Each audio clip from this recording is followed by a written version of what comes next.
Hai, halo everyone. Assalamualaikum warahmatullahi wabarakatuh. Teman-teman, ini aku ada di rooftop di tempat kerjaku. Nah tuh, suasana di atas, anginnya banyak banget loh. Nah ini tuh di daerah deket taman mini gitulah. Nah tuh, nah itu adalah Jakarta International Korean School. Jadi isinya orang-orang Korea semua. Nah tuh teman-teman, kalau aku berdiri kayak gini nih posisinya, panas banget sih di sini. Padahal ini udah jam setengah 4 sore loh. Bentar lagi aku pulang. Tapi slow banget. Dan aku bener-bener sendiri tuh. Ini tuh bener-bener nggak ada apa-apa lagi di sini. Nah ya kan. Aku sengaja kesini karena bentar lagi kan udah mau pulang nih. Eh Panas banget. Tapi ini tuh bagus banget loh. Cahayanya tuh bagus, kayak cahaya yang benar-benar cahaya ilahi itu. Nggak usah pakai lighting lagi. Ini benar-benar cahayanya udah bagus. Cuman ya panas banget, dan anginnya tuh ini tuh kayak lagi rasa ada di Bali kali ya. Padahal ini dia ada di atas gedung.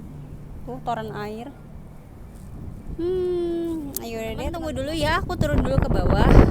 Aku coba bikin video di bawah. Tadi tuh aku mau bikin di bawah, cuman lightingnya kurang bagus, mataharinya tuh kurang kelihatan gitu loh. Ternyata di sini malah anginnya banyak banget. Oh iya, aku lagi jerawatan banget nih. Gak tahu deh kenapa. Nah teman-teman, kemarin itu aku abis dari rumah sakit check up.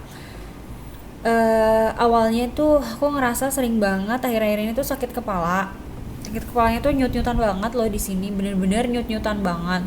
Aku udah minum obat pereda sakit kepala, udah segala macam deh kayaknya aku minum gitu kan.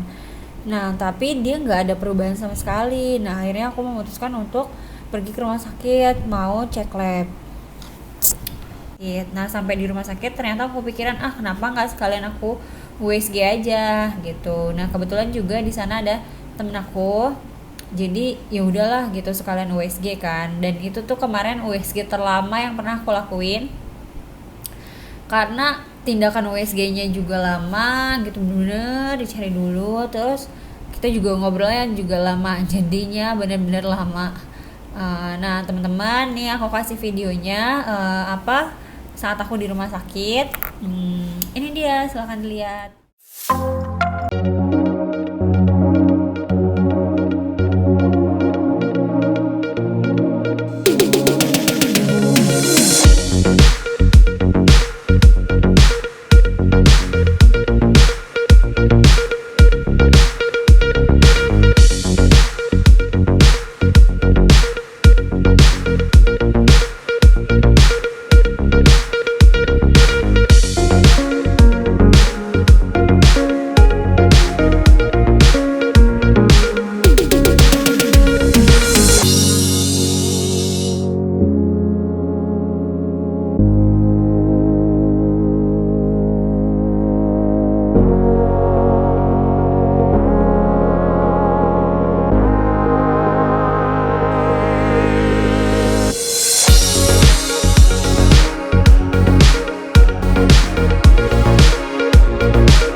Nah, teman-teman itu hasil lab aku. Coba dilihat ini itu HB-nya. HB itu adalah metal protein. Jadi dia itu yang mengangkut oksigen dari paru-paru ke seluruh tubuh. Nah, itu selalu rendah dari awal aku haid. Itu selalu rendah. Bahkan aku pernah di transfusi beberapa kali karena kadar HB-nya ini yang selalu rendah. Nah, kalau si hematokrit itu adalah merupakan kadar sel darah merah dalam darah. Jadi ini juga sama ikutan rendah. Itu adalah 32. Pokoknya yang ada bintang-bintangnya itu semuanya nggak normal, teman-teman. Nah, kalau ini trombosit dia berbanding terbalik dari hematokrit dan HB-nya.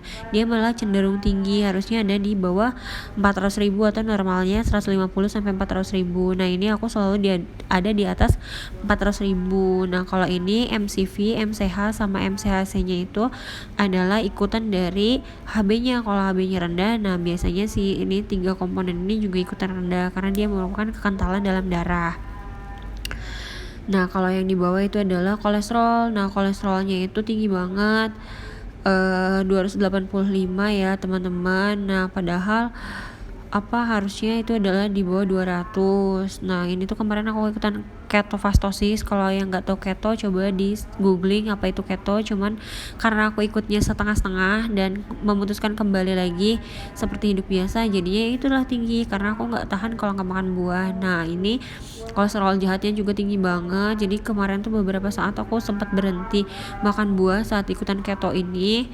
Tapi ternyata aku nggak bisa hidup tanpa buah-buahan, walaupun nantinya si keto ini boleh sih makan buah. Tapi parah banget ini kolesterol jahatnya, harusnya ada di angka di bawah 130, malah dia jadi 203. Nah, kalau ini si asam uratnya malah dia rendah sih, cenderung rendah, dia ada di angka 2. Makanya itu karena aku kemarin adalah tidak makan sayur-sayuran, tidak makan buah-buahan, karena memang kalau keto kan dia fasenya memang ada fase-fase tertentu yang diperbolehkan untuk makan buah dan sayurnya itu nanti. Nah, gitu. teman-teman tadi udah lihat kan video gimana aku di rumah sakit. Memang hasil darahnya kurang bagus. Akunya yang salah. Jadi kemarin aku sempat mencoba untuk nggak makan nasi. Jadi ikutan tren. Mungkin sih sebenarnya teman-teman yang lain berhasil ya. Contohnya yang sakitnya lebih parah mungkin kan berhasil. Itu sih sebenarnya tergantung niatnya. Tadinya tuh aku mau ikut ketofastosis, cuman tuh memang akunya niatnya kayaknya belum sampai ke sana. Padahal sih aku salut sih sama teman-teman yang memang sudah berhasil ya.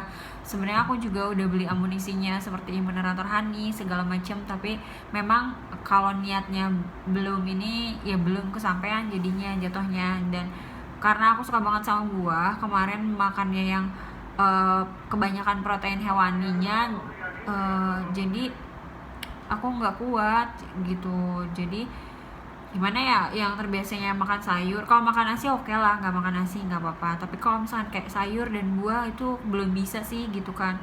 Walaupun memang lihat teman-teman banyak banget yang berhasil dengan si ketofastosis ini, cuma ya balik lagi ke niat. Kalau misalkan niatnya belum 100% ya gimana mau jalan gitu. Nah, kalau misalkan untuk USG-nya seperti teman-teman yang sudah lihat kan lumayan lama tuh prosesnya, walaupun itu pun sudah aku edit biar lebih cepat. Jadi hasilnya sih kemarin alhamdulillah semuanya bagus, dan nanti 2 minggu lagi insya Allah kalau ada waktu, kalau ada kesempatan aku mau USG lagi. Jadi video hari ini cukup sekian aja, dan bagi teman-teman jaga pola makannya, jangan sampai kebablasan kayak aku. Dadah, wassalamualaikum warahmatullahi wabarakatuh.